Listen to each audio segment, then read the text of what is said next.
hockey. Yeah. My favorite. It's Judd's Hockey Show. And welcome into the full-strength edition of Judd's Hockey Show. That's right, it's Judd, it's AJ. Most importantly, it's our friend Jessi Pierce from Bardown Beauties podcast fame, and also, of course, does a great job covering the Wild. NHL.com is where you can find her work there. We got a lot to get to, but before we do, definitely want to give a shout out to the sponsor of JHS, and that's our friends at Park Tavern, located in the St. Louis Park, corner of Highway 7, Louisiana Avenue South. It is the official sports bar, Sports Dad, and now you're saying, but why? But why? And it's because you can go in there at the bar, you can watch every game. If you don't want to watch games, you can go bowling. They've got bowling. They've got everything that you could possibly want. Great food, a big list of beers on tap, and much more. Park Tavern, St. Louis Park, again, corner of Louisiana Avenue South and Highway 7. Check them out. In fact, you know what? Next Wild game, why don't you stop there, watch it, and tell them that the Sports Dad told you to come on by. Jessi Pierce, what's going on? What's going on? What's up, buddies? How are we doing? I like the Nike shirt. Oh, thank you. Yeah, that's very official. Sponsor. They should sponsor me. Probably. They should. Oh, I'm sure they'll be dying to write you a check. I mean, they got what through the years they've had Jordan. I mean, they've had right up there. Right up there. Jordan. They had Woods for a while, and now Woods is gone with his own brand. So Jessi Pierce slots right in. JP Pierce. You need somewhere on the hockey Bauer side, right? Because Nike and Bauer still are a thing, yeah. Oh, I think you're right. I think you're right. And I found out that so Fleury's got that True stick, which I didn't know. But super old school. And Age, you're the one that told me that that guy broke off from Bauer, right? Yeah, Bauer had like a goalie guru, like goalie gear guru. Say that five times fast. That broke off from Bauer and went to join the True team. So that's why you saw, I think, like Vasilevsky, he also was a guy who was Bauer for the longest time. He followed the guy to True. And now a lot of these goalies have True gear that they didn't really have that market share before. Now you're seeing it here with like Fleury, Vasilevsky, and some other guys. Equipment, man. I don't get it now. Sticks are $350. Like, it is incredible. Higher. Well, $400. Cheap. Here's my biggest complaint, though. When can we get skates that the blade doesn't just pop out? Like, how many players have to just don't buy Bauer. Okay. Oh, you only have to not buy Bauer. I'm so tired of players crawling. Like, this is the NHL, and you are literally a linesman's pushing your butt so that you can get to the bench. It's one of the most ridiculous things I've seen. But the thing is, so the CCM ones have like a screw that goes in. Those don't fall out. The True ones are those stink. From my experience working in a hockey shop, stink like taking the blade out because it's so deep into the toque. But with the Bauer ones, it's quick and easy. I'm sure equipment managers love it, so they actually will probably change out holders on skates. But I'm with you. Just it's got to be something that can't fall out. We can't have like an odd man rush because John Merrill is scooting back to the. Yeah, some guys Why you gotta can't say do anything Johnny? about it. Why are we calling Johnny out? He was the first one that came into mind. I don't know. Johnny's played well of late. Yes, Full disclosure, He he's has. played well of late. Yes. Like, he's playing too much, but he's played well. So we are going to actually, Jess and Age, a 5-pack at least of questions regarding this team, which has been up and down. Considering the circumstances, though, like I was very down on the performance on Saturday against the Preds. I thought it was very poor. But then they come back on Monday and clearly had their butts kicked a bit and played really well. And they beat the Avs, who had been red hot. So with that, let's get to the questions. We'll start with Jessi, as always. Will the Wild be a top 3 team at the end of the day, at the end of the regular season in the division? A wild card, which they would have fallen into wild card 1 if they had lost to the Avalanche on Monday afternoon, or miss the playoffs altogether? What are you predicting right now, Jessi Pierce? I mean, we're right now at the very volatile stages of the season where it's gone in an instant, almost falling into that wild card spot. Dallas is coming. Colorado is coming. Everybody's coming, you guys. We're doing Dallas is your team, too. Dallas is my team as well. Full disclosure, they leave us and you adopt them. Yeah, which they're is exactly what a bleepster you like to be. It's just Jake Ottinger, man. Hello, I'm specific on my goalies. It's the Otter. It's the Otter. Your from boy the all day. Robertson and his guy Neil. What did he say? Tyler Staggy's hurt, so I can't really say Tyler Seguin, but otherwise it'd be him too. It's just we got some good stuff going on there.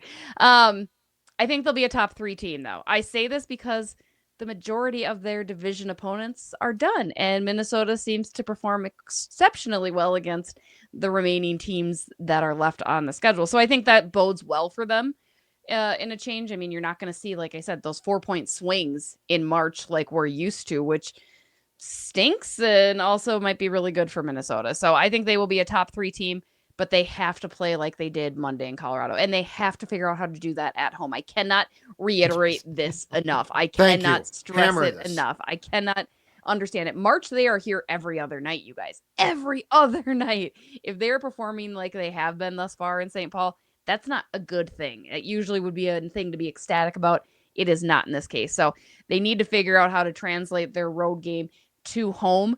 And if they do that, I think top 3 shouldn't be a problem, but they're going to have to keep their wits about them. Health is going to play a level. I'm sure we'll talk about that too, but I can see them holding on to that top 3 if they play like we saw them in Colorado Monday.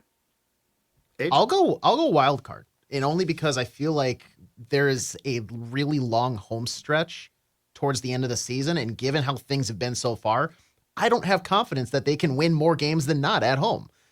They seem to keep getting injured. Like we talked about it yesterday, Judd, but Lauko comes back. He gets injured again. He comes back. He gets re-injured. And all of a sudden he comes back. He gets elbowed in the face. Like, guys just cannot escape injury on this team. So there's nothing that's telling me that everybody coming back from the hospital is like right over the horizon. It seems like they're going to have to deal with this all season long. I don't trust them at home right now. And Dallas is coming. Colorado's coming. Jessi, can you do the accent for me? They're coming. That being said, they're going to make the playoffs. With the start they had, with the gap between them and like even the second wild card team in Calgary at 51 points right now, I think it'd be a pretty big catastrophe if they were to fall out of playoff contention completely. So I think they probably sneak into the wild card only because the other 3 teams that are going to be above them in the Central Division are all really solid clubs. Yeah, I counted it up. 11 March home games. Yeah. And they win 4 of those. How is the building, like, they've got state tournaments in the X. You have state tournament. You have the final year of the NCHC Frozen Face-Off also happening. Plus, the PWHL squad is home a ton.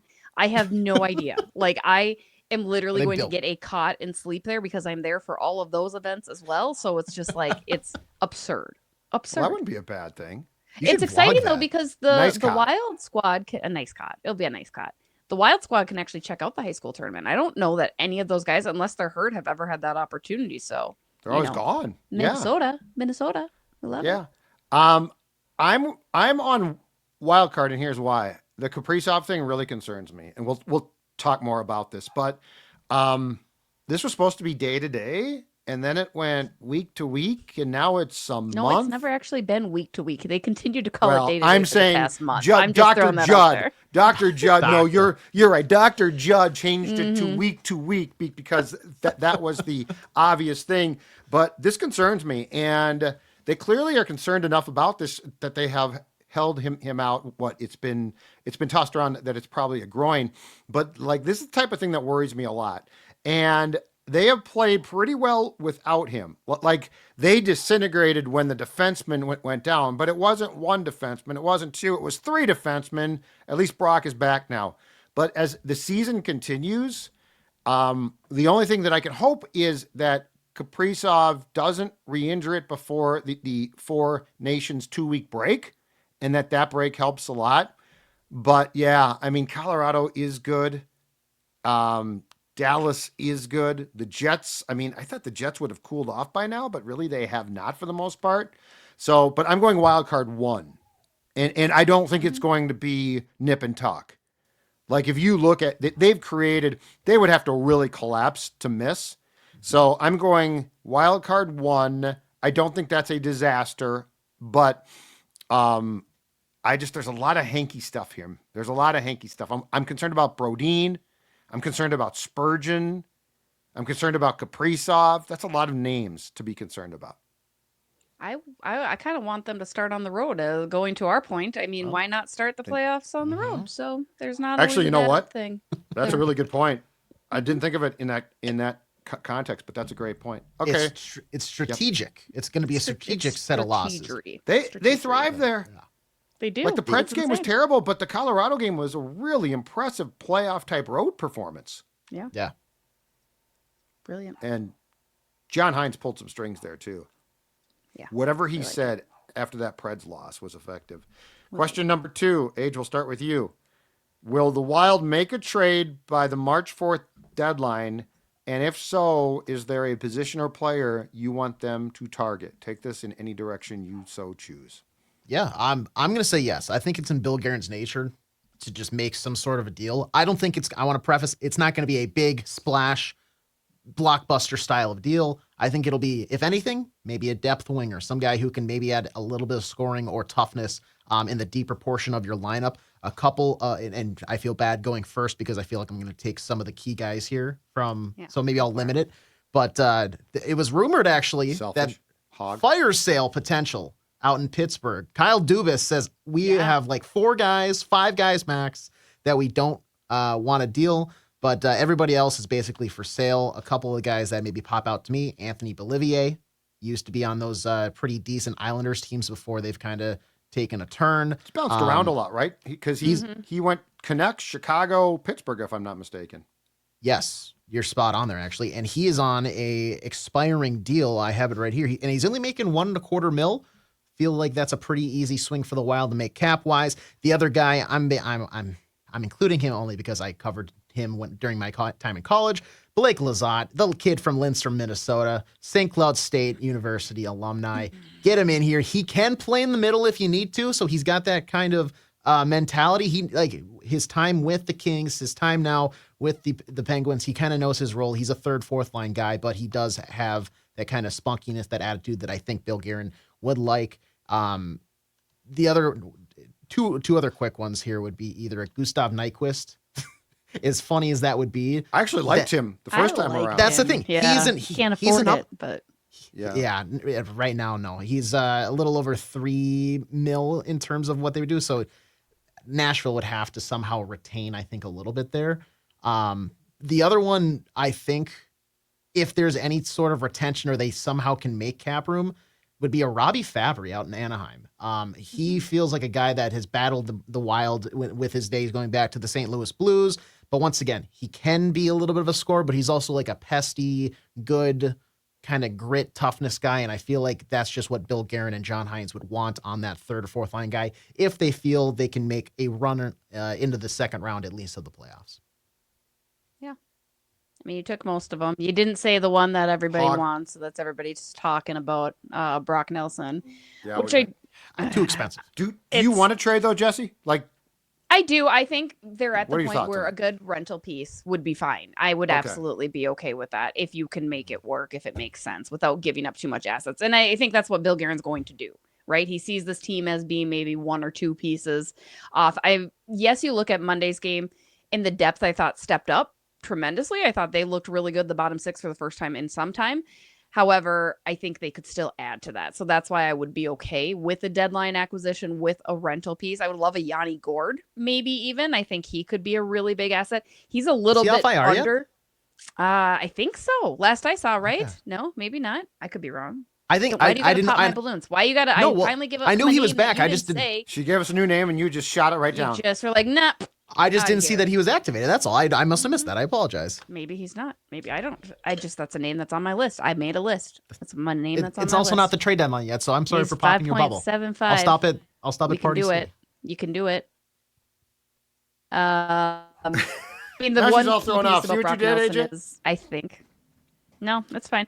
Brock Nelson, going back to him because I know everybody I love Brock Nelson. Don't get me wrong. Yeah. And actually, I'm astounded at how successful he's been with the Isles for his age and kind of for the way, like, he's very consistent, and I love that about him. I just get exhausted with the state of Minnesota, state of hockey weariness. You really get tired of that. I get so tired of it. I really do. But I would take him if only to keep him from going to Dallas, because I think Dallas will be in need of him with Tyler Seguin out. I could see them absolutely sniffing around the Islanders, because that's another team that's looking to move on. But yeah, I trust Bill. I think he'll get a good piece. He's always, it's funny as you look back at years past, he's always managed to do something that does make sense. And you're like, okay, I guess this works. And it does. Gustav Nyquist, the first go around, that I loved him as a player. I wish they could have kept him. So ultimately, yes, I'm gonna go with Yanni Gordon. Be a nice lefty, a little nice left wing, huh? Especially if Kirill isn't 100%. Absolutely. We like it. Yeah. So I'm gonna the real question is, Saturday is Hockey Day in Minnesota, and why do you hate it? Why do you hate Hockey Day? And remind you, it should be Hockey Day. I love the extra exposure, but starting on Wednesday, going through Saturday is a lot. It's a lot. Is it Wednesday this year? It starts Wednesday this year. Yep. That's too much. Like and they're getting. I mean, I love again. It's giving more exposure. It's not just Shakopee. It's Prior Lake. It's Orono. It's I mean, they're getting all these teams. Crapping on this holiday that was by the Wild and FanDuel. Do you know how long FanDuel has cared about this day? They care about the day. It's a day. That's just it. Like, it's one day, and they're going to broadcast it for one day. Should they? I love that it's not an 8:00 start time for the Wild on Saturday either. It's 6. Oh, 6 o'clock. It's fantastic. Yeah, love. Are you saying props as in like physical entities, or like props like betting? Betting props. FanDuel. It's like first game, high school kids. Player props. Lakeville South. Lakeville South. Yeah. What's the line? I mean, it's FanDuel. They've got a 10U game on Friday. They're having like 10U Okay, let's have some props on that. Actually, the college alumni game is going to be sick. I'm pretty amped on that. You've got the Gopher alums versus, and the only reason I'm amped on it is because they're all my age, so I actually know them, or like they're the play. Like, it's Gino Geyer. It's I wish they brought Alex Kangas back. I mean, it's my old tried and true. Zach Parise's playing in the college alumni side of things, so that's kind of really exciting. Yeah, you got Danny Ehrman for the Gophers, Danny Cristo for the alums. Let me pull up the names. Look at you go. Judd. So what day is this? This is on Friday, 5:30 p.m. And are you going to this? I am going to this because, again, it's my people. It's my time to shine. So you're gonna go there, drink a couple of beers, relive the good old days. I'm just gonna, exactly. Be like, remember when? Remember when we were all so cool? I'm gonna ask Danny Cristo how many toes he has, if anybody remembers that story. Oh yeah, that's right. That was right. Like, throws off, right? Yeah. Okay. So here we go. Can I just list them off? Because I do love Hockey Day. All right. Of course. Don't let Judd poison your mind with inaccuracies. She hates Minnesota hockey. The U of M alums are Brian Bonham, Ben Clymer, Eric Westrom, Nate Miller, Jeff Taff, Matt Kowalska, Thomas Vanek, Ryan Patulny, Danny Ehrman, Mike Hofel, Gino Geyer, Nate Condon, Tony Lucia. Those are your forwards. Your defense, Mike Crowley, Alex Goligoski, Keith Ballard, Judd Stevens, Chris Harrington, Mike Vanilli, Jordan Leopold, Paul Martin. Your goalies are a little younger, Kent Patterson, Eric Schuhorn. Collegiate team, these are college alums from Minnesota, Danny Cristo, Lee Gorin, Zach Parise, Matt Hendricks, Mark Parrish, Ryan Malone, Shane Joseph, Uriah Hayes, Tim Stapleton, Marty Surdich, Eric Condra, Matt Reed, Jake Gardner, Ben Yoids, Taylor Chorney, Tim Conboy, Mike London, Steve Check, Michael Gurgin, Alex Stalock, and Mike Zacharias are your goalies. So there are guys that predate you by quite a bit. Yeah, Crowley but I mean, does, those were Bonin does. I loved watching Crowley. I saw Crowley and Bonin in high school. Yeah, Mike Crowley is one of the most impressive defensemen at so Jefferson fun. I've ever seen. That kid could move the freaking puck. Yeah, I mean, so they don't date me too much. It was I'm excited. I like the names. I don't blame you. Yeah, you know, I'm surprised Zach's playing. Same. I feel like it's just by name only. I'm curious to see if he actually shows up. It's gonna be a cardboard cutout that just is on a Roomba going. A Roomba running around the ice. He coached. He's coaching his daughter, and him and Nate Prosser coached against each other the other day this weekend. So. Oh really? I thought there was a chance that he was going to join the Edina staff of Kurt Giles too. R.I.P. Willard Icola, by the way, today. Icola. That's what Icola. We know that I can't say names. The houndstooth hat, man. Okay. I'm telling you, I saw this guy coach more. He beat my Tonka team more times than I care to count in the Section 6 final. I would go every Saturday in March. Section 6, it would be Section 3 on Friday at the Met Center, Section 5 on Saturday, and then Section 6, and then a Stars game. And I can't tell you how many times I saw that pesky Icola Edina team beat my Skippers. It was very impressive. I said Icola for the record. No, I know who you did. I did. I heard you. Thank you. R.I.P. Marvelous man. Great coach. Okay. No good segue back here. So Brock Nelson, it has a $6 million cap hit in the last year of his contract, which is this season. My question is, on a pro-rated share of that, Jessi, could the Wild fit that in, or how much would the Wild need the Islanders to retain? Because here's why I don't really want to trade.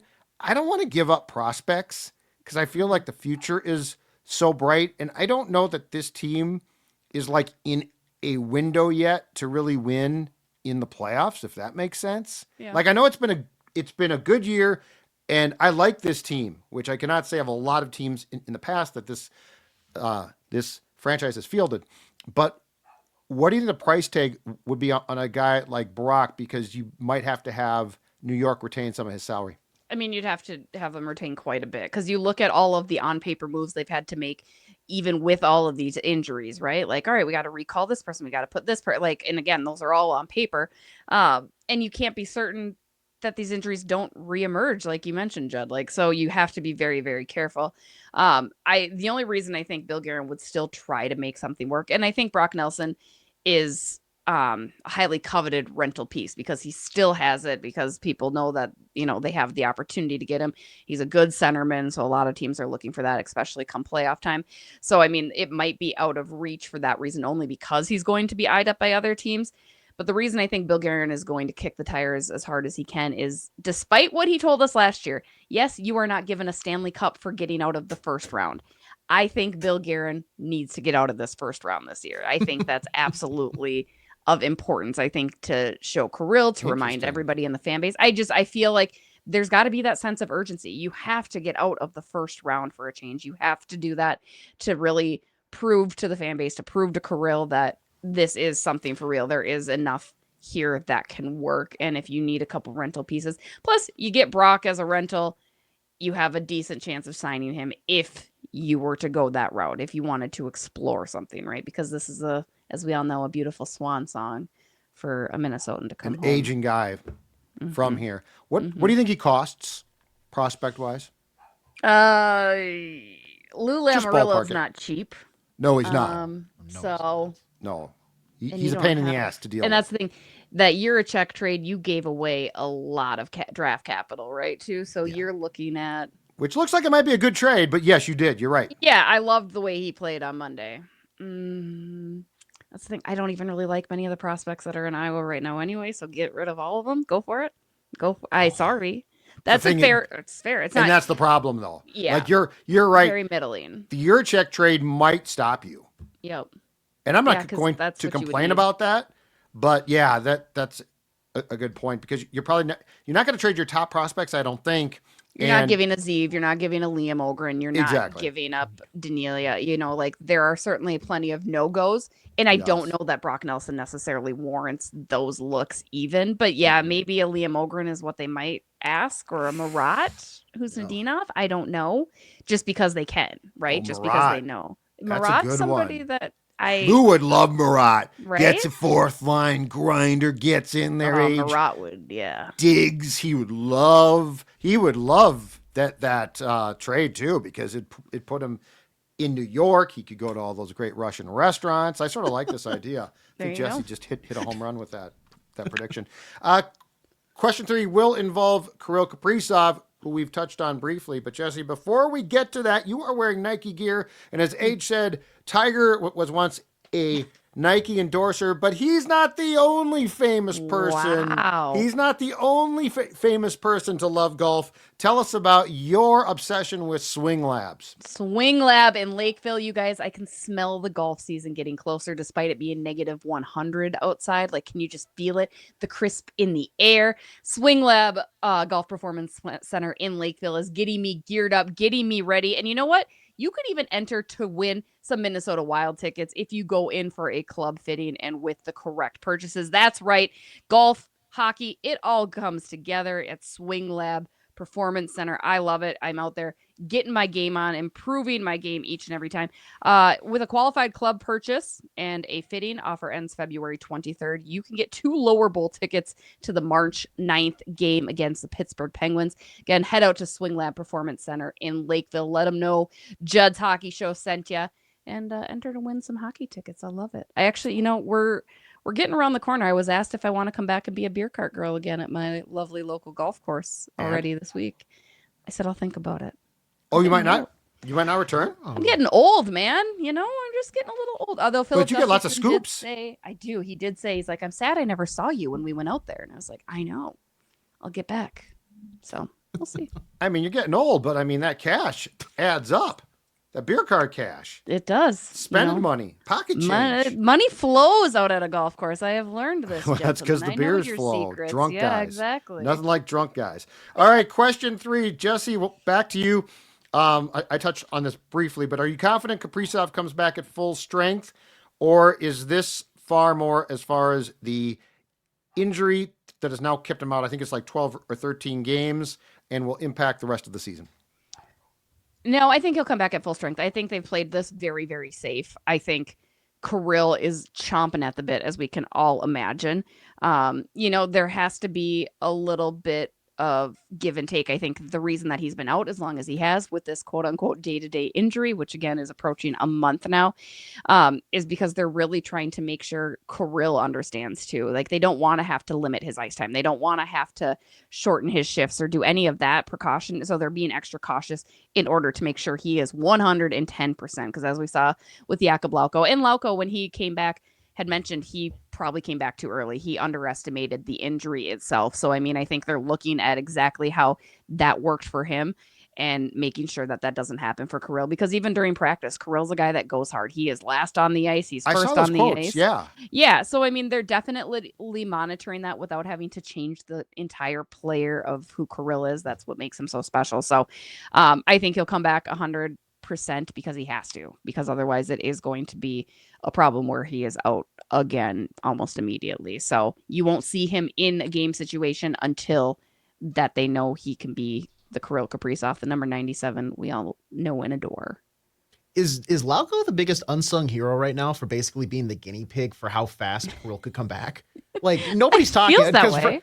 From what I'm understanding, they had a very similar, if not the same injury, and that he came back and they were like, okay, let's test run it with here with 94. You can do that, right? And then he got hurt almost the same, like the first game back. That first game, yeah. Oh, okay, Kirill, we cannot, like, he might have just saved the Minnesota Wild season. Overall competitiveness, the longevity of 97's career could have hinged on that one test run with Jakub Lauko. I'm probably blowing it out of proportions, but that's all right.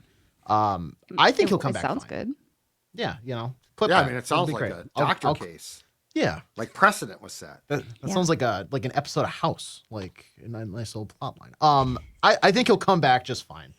They've been too cautious about it. For him to just like come back and immediately get hurt, like Jessi, they're not rushing him back. Mm-hmm. He is this team. He is so important, and I bet you he was probably foaming at the mouth yesterday watching that team miss empty netter after empty netter after empty netter. Just ripping his hair out at home, I'm sure. I think he'll come back and be just fine. And hopefully when he does, it is 100% Kirill Kaprizov and he can play his 26 minutes and have 4 points a night. Doesn't matter to me. Mm-hmm. I am concerned because it's really? The muscle injuries worry me because you don't just, it's not a, hey, your finger is broken and we repaired it and you sit out for X amount of time and now it's fine. And I found it intriguing to go back to the quotes that you are talking about, Jessi, that they were very intentional in talking about, hey, we're going to have to sort of get him to ramp back a little bit. He goes too hard. This is, as I recall, and I'm not comparing them as far as like the effects, but this was a big Gaborik problem, right? Didn't Gaborik have muscle problems in the way that he played? So he had a groin injury every other week. No, I know, but I'm saying you don't want that. That's why I left him off my first team. I can't believe you left him off first team, but that's fine. That's not the point. The point is I do have some concerns here because it's one thing to go to the player and say, we need you to scale back. It's another thing once he starts to feel good again for him to scale back. So I guess I'm curious about how they're going to do this. And like his style is his style. So like this concerns me more than if he had like, let's say, broken his foot, which could happen through, let's say, a slap shot that you block with your skate and you're out for quite some time. And you're a defenseman who happens to be... No amount of pizza could help you. Yeah, no amount of pizza can help, and you happen to wear 25. But I digress. So I am worried. I'm more concerned long term. Like I just want to see him come back and just be back. Not like, well, now it's but you know, part of it is, can you get him to change? He's a nice kid. He seems, and I credit him here, he seems fairly stubborn. Like, I think he's got his things. So, because the last thing that you want is you sign him to this contract, right? You got him locked up for 8 years. And then it's like, his groin flared up again. So I'm a little bit cautionary here because, Jessi, you're exactly right. Like, he is this team. Like, he is their heartbeat. And so I have some trepidation there. All right, question 4. What has been your biggest pleasant surprise? And there's a few of these. Age, what is your biggest pleasant surprise on the 2024-25 Minnesota Wild? Since I gobbled up all the free, like the trade. Well, you just started to list names. And I know. Like, you're going to take all the names. And you're like, I'm not going to take all the names. And then you took all the names. I know. And then I say what what you didn't take, and you're like, yeah. not that guy either. All right. I apologize. Stop fighting, kids. So I'll leave, I feel like, the obvious one here for Jessi if she wants to take it. I'm going to go with Marco Rossi because I feel like last year we talked about... No, that's who I was going to go with, was Marco Rossi, the obvious one. Okay. That's your obvious... Or, no, you can go with Marco. I got it. All right. Go. No, okay, perfect. Well, yeah, I mean, last year... Don't throw out a different name now and take that away.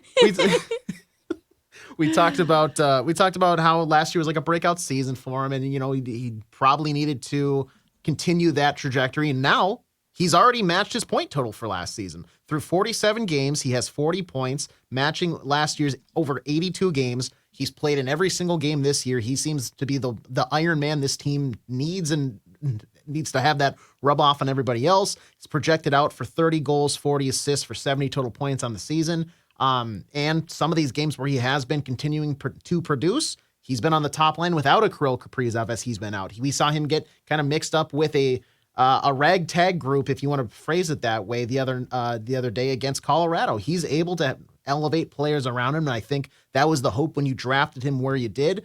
Now we're seeing that kind of come to fruition. I can't believe Jessi wanted to trade this guy away about a year ago. I was going to try to reclaim myself, if you will, because I'd forgotten about that. That's right. Nobody on the internet will ever let me forget about that. I still stand by what I said. Well, that's my pleasant surprise. He's the reason. I need to reiterate this to people because I've had these conversations amongst the concourse of people like, you wanted to trade him. You thought he was a bust. I never said he was a bust. Here is what I said. I said last year was a make or break year for Marco Rossi. If he does not perform well and does not go up to these expectations, he will be labeled a bust. I said last year, that was it. Then when we were talking trade, I said Marco Rossi would be tradable. Why? Because he is tradable. He is a player that would yield you a large return. He is very good, and he doesn't have any protection. That's why I would have traded Marco Rossi. It's not because I thought he was a bust. I've never said he was a bust. He avoided that by performing well last year. And I still maintain he would be trade bait, I imagine, because he would bring you back a large return. Yes, Jessi, you want that return here, but... Jessi has been booed in the press box. In the concourse. I've seen times she's trying to walk in the X and fans literally are turning and booing her. I've seen hot dogs thrown at her. She dodges them. I wanted those now. I collect those. That's fine. I'll eat those. The elevator dings and the door's open. She's just covered in like ranch from you chicken tenders. Suck, Pierce! Get out! And yet I come back every day with the same. Oh, it's because you're tough. Same. Yep. It's because you're tough. It's your tough. Okay, what's your most pleasant surprise? I'm going to go with Jake Middleton. I feel like there is an even more obvious answer, and I imagine Judd will leave that for you. But I think Jake Middleton has really, really surprised me, just in general, from top to bottom. Now, yes, ever since he's gotten to Minnesota, he's been given a more ample opportunity. Last year, he was chomping at the minutes. I mean, right now, he's averaging 21 minutes of ice time. He had the unfortunate injury, but he's bounced back in. He's been a pleasant surprise in the aspect of his offensive game, too. I just did not see that coming, and it hasn't really been by way of sacrificing his defensive capability either. He has asserted himself as that top pair with Brock Faber for a reason. He's got the size. He's got 17 points already, which is on track to surpass his 25 points that he had last year, which is a career high. He's plus 16. Just in general, I really think Midzi is earning that contract extension. I had my questions about that, but I think this year I like it. I'm liking the way that he plays on both sides of the puck. I like what he brings to the team. And he's just been, I say a surprise because I really don't know if I had a high expectation for him. And he's just leaped that. And when I raise that bar after the extension, he's surpassed it. So Jake Middleton would be my pleasant surprise, I think, for this year. Yeah. And he is, I mean, full disclosure, this time last year, I thought trade him because like he was good. In fact, I thought trade him because he would have value to a playoff team. But the flip side is like this offense, I didn't see this coming. Yeah. Like he was okay offensively, I felt like, but he's been fantastic. I don't think anyone, when Bill Guerin obtained him, I don't think anyone thought that he was going to be this good. Because, I mean, look at the trade price. What was it? Kakkonen? Kakko. That's the another guy. He plays for the Rangers. No, he plays for Seattle now. He got traded. But Kakkonen, right? Who I think is in the minors now or something like that. Yeah. I mean, that's a hell of a trade. So, yeah, that's a great one. I'm going to throw an umbrella over goaltending. Mm-hmm. Gustafsson has struggled of late, got sick, didn't play, but and he deserves a ton of credit. Came into camp in shape, had played great at the outset of the season. Still has very good stats, but of late too, Flower. Yeah. They have a 5-game losing streak. If Marc-Andre Fleury doesn't stand on his proverbial head against the Sharks a week ago Saturday, yesterday in the third period, fantastic. I actually thought that he played okay at Nashville, but 6 goals because the team stunk around him. So I'm going to say for a goaltending tandem that was coming off a really rocky 23-24, and with doubt about if Flower was going to come back, he comes back. He's played well. Gustafsson, aside from the stretch where he, I think, allowed 9 goals in 4 games, has played well. So goaltending to me has been a pleasant surprise because a year ago it was an Achilles heel. It was a problem everywhere, and they're getting stops now. So goaltending for me. Bonus question, Jessi, is Connor McDavid? Have I been wrong this entire time? So we get the glancing Johansson blow, which I did hate. It was an elbow that concussed Johansson, who unfortunately has a history of concussion, so he's probably more predisposed to them. And so I said at the time, Connor McDavid is not dirty. He's been suspended once at the time. But then the Connor Garland cross-check to the head, I think on Saturday against the Canucks. Have I been missing the boat? Is Connor McDavid a far more dirty player than we realized? No, I don't think so. I mean, prior to the cross-check to the face, Connor Garland is a little guy. And Connor Garland tends to get a rise out of other players very often. I talked to you guys about the Nathan McKinnon thing. Please go Google 2020 Nathan McKinnon, Connor McGarland, and have yourself. You might think it's funny, chuckle. you might not. It's hilarious. I don't care who you are. But he also was basically dry humping Connor McDavid and holding him hostage before McDavid finally got mad. Let's just call it what it was. That's exactly what was happening. What's he in 8th grade? Yeah, I mean, looks like a couple monkeys dry humping a football. I don't know what you think, but it was. But I mean, so Garland instigated that, right? And McDavid just towers over him. I go back to the elbow, and I think Johansson embellished a little bit. I think there was a little bit of that. There's no doubt McDavid chicken winged him. And there's certainly, it was that versus a stick to the face, which is exactly what the officials, that's the bigger problem I had, is the officials trying to blatantly lie about just missing the call. Like, you missed it. You didn't want to call it, whatever. Do not say that he hit himself with his own stick in the face. Like, that was just beyond. But ultimately, no, I don't think McDavid's a dirty player by any means. He probably gets away with a lot more, just like Patrick Mahomes seems to get away with a lot more, just like you've got your various players in different sports. And I think in hockey, there's somewhat, people might argue this, a lack of protection around your superstars once in a while. I think I saw Corey Perry talk about that today as well. And I wouldn't totally disagree. I mean, back in the day, you couldn't come within an inch of Gretzky, right, without getting absolutely abolished, whereas McDavid is a little bit more exposed. And I think they prefer it that way, right? So I don't think he's dirty. I think the player safety is a little bit of a joke anyway, like 3 games, okay, whatever. But it is what it is. Connor Garland probably deserved it. He's just that little guy. Just a little pest. Just a little pest, yeah. AJ, what do you think? I don't think he's the new like Matt Cook or anything like that. Don't get me wrong. Tom Wilson. Tom Wilson, Matt Rempe, take your pick. Tom Wilson I like, though. He can play the game. I love Tom Wilson. Rempe's just a complete fraud. He shouldn't be in the league. No.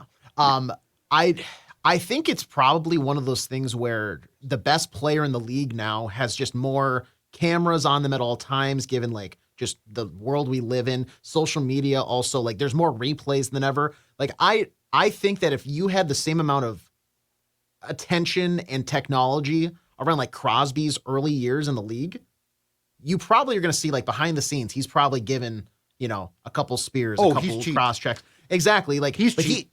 And because of like, and this is why Washington fans have been preaching about it for years. And honestly, the win they had over the Penguins the other night might have finally given this fire sale, dismantled that evil empire out in Pittsburgh. But they've been telling us for years, like, hey, look, he's been doing this type of thing. Because when they get to the playoffs, it's like, okay, you see Crosby do something behind the scenes. He complains to the ref, blah, blah, blah. Like, he's been doing that, I'm sure, his entire career. But now it's like we're at a time where Connor McDavid, he can't step on the ice without 7 different camera angles on him for every single stride he takes. So if he coughs on somebody, it's good. It's going to be put out there on Twitter, on Instagram, he did whatever. Cross-check Garland right around the neck, though. Like that's going to be who hasn't? Who hasn't? Who hasn't thrown a helmet at Connor stick work? Watch Crosby. It's a lot of stick work, like to opponents' legs and stuff.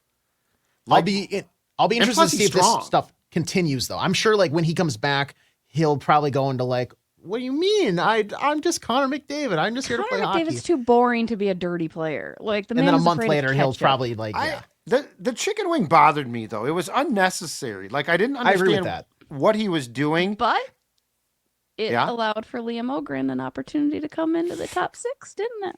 Okay, so far today we have You hate hockey players from this state.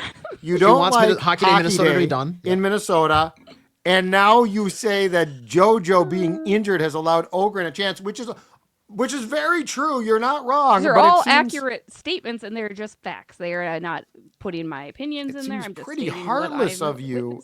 Don't forget, she said she'd still trade Marco Rossi. Yeah. Yeah. And she said, if people throw hot dogs at me, I will pick them and eat them, pick them up and eat them. I'm only human. It's free food. Have you seen concession stand prices? Media. Yeah. Yes.